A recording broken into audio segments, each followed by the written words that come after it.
Hello, this is Grisel again. I'm back with another vlog. So after our Malaysia trip, nandito naman kami ngayon sa Vietnam. And kung napapansin nyo, kasama pa rin namin si tatay dyan kasi this was last year, summer 2025. And of course, ito ang pinaka-memorable trip namin kasi ito ang first time ni tatay na pumunta ng ibang bansa. Sayang nga lang at iniwan na niya kami noong December 2025. Anyway, let me share with you the happiest moments of my life. So from Danang Airport, nagpasundo na nga lang kami sa hotel and it's just about 10 to 15 minutes. Ang Vietnam nga pala ang isa sa mga pinakamurang pinuntahan kong bansa. Kasi akalain mo sa hotel for 3 nights, 4 days, for 5 adults and 2 children, nagbayad lang naman ako ng 5,000 pesos. And napakaganda na ng hotel kasi may swimming pool. Walking distance rin siya sa Mai Khe Beach. And pwede ka rin mag-avail sa hotel ng mga tours. O, diba? Napaka-convenient. So, after nga pala namin kumain dyan, ay nagpahinga muna kami kasi maaga yung flight namin from Malaysia kanina. And maya-maya nga lang ay pupuntahan na namin ang Mai Khe Beach. And as I said, it's just 3 to 5 minutes walk from our hotel. Perfect yagasawa niya sa Katniel. First international travel together. At dahil summer nga, siyempre mainit din. So, ilang minuto lang ay nakarating na nga kami. And grabe, hindi namin in-expect na ganito karaming tao sa tanghali. Boracay Station 2. Ayan, for the lakad lang ang mga person.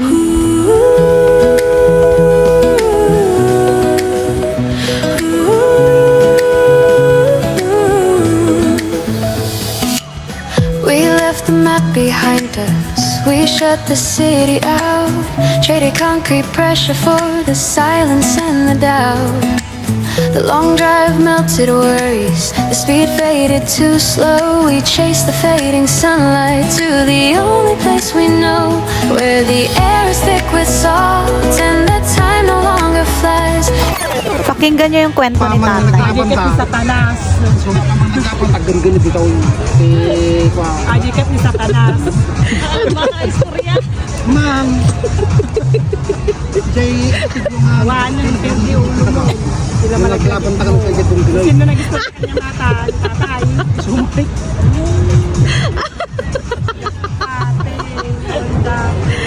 Dragon. At kinagabihan nga ay pupunta kami sa Sontra Night Market na kung saan ay tanaw mo lang ang Dragon Bridge. Bili tayo mamaya. Umiiyak si Gia kasi nakakita ng toy. Gusto na naman niyang bumili pero may ganyan siya sa Pilipinas. So tapos na nga kaming kumain dyan. Kumain kami ng mga grilled chorba-chorba. And yes, dinner na namin yon. Mas marami pa palang mas masarap hindi namin nakita. After that, naghanap na nga kami ng pwesto para sa Dragon Show. Ang Dragon Fire Show nga pala ay every Friday, Saturday, and Sunday at 9 PM lang. At sobrang daming tao na palang nag-aabang. Kita nyo yan, sa mismong bridge and sa baba ay punong-puno nga talaga. Dabi to, kita. Ayan na, kita.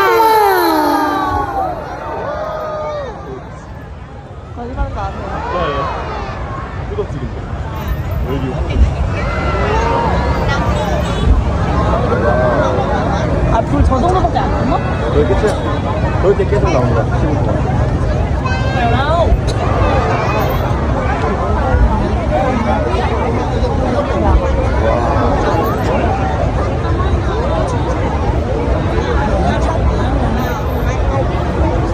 The next morning ay pupunta nga pala kami sa Bana Hills. Nag-book nga lang pala ako ng ticket namin sa Klook. And for transportation ay nag-book lang ako sa Grab. Almost 1 hour nga palang biyahe from Danang. And pagbaba nga pala namin sa van na binook ko sa Grab, ay pipila lang para sa free bus na sasakyan papuntang cable car. Pagdating nyo doon ay mahaba-haba pang lalakarin, but don't worry kasi marami silang escalator.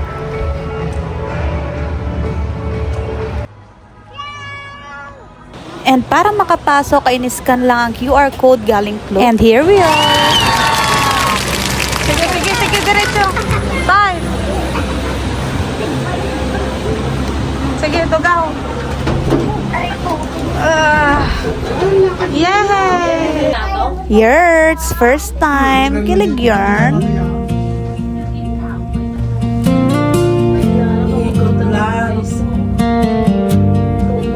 Si Gia, hindi natatakot.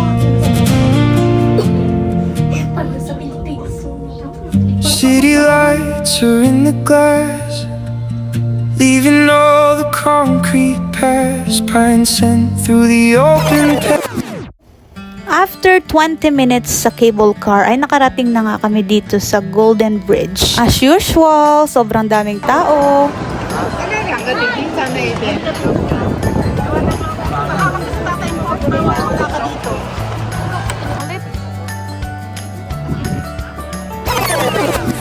After few minutes sa Golden Bridge, nagpicture-picture lang ang nagpahinga and then sumakay na ulit kami ng cable car. Pupuntahan namin ang second stop ng cable car. I don't remember na kung anong name nito pero dito mo makikita yung mga theme park and mga hotels. Wait. Kabil ko dyan vlog ko. Manmat.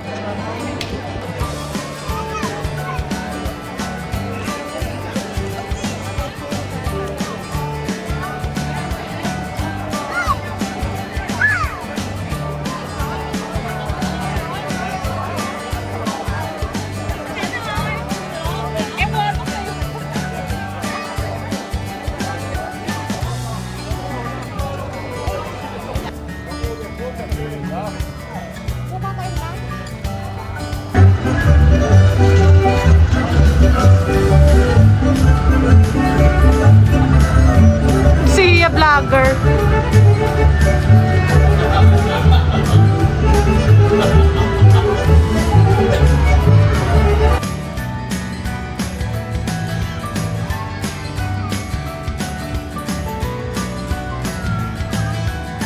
So as you can see, trinay namin yung mga rides and the same lang siya sa Disneyland, mas limited lang dito.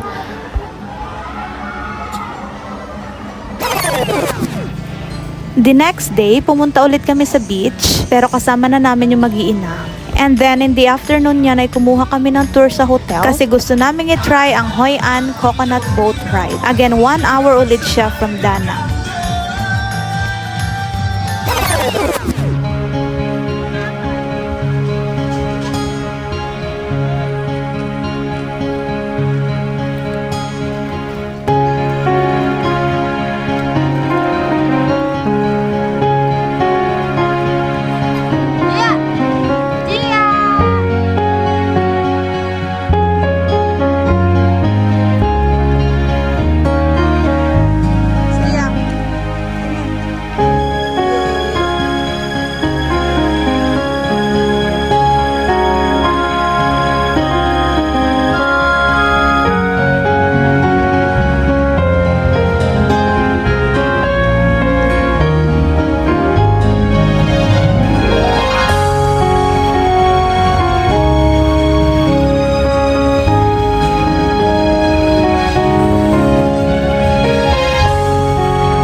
After ng boat ride ay naglakad-lakad nga kami. Ang plan namin ay magstay dito hanggang gabi para matry yung lantern boat ride. Kagaya ng mga yan sa mga nakikita nyo kasi napakaganda niyan sa gabi.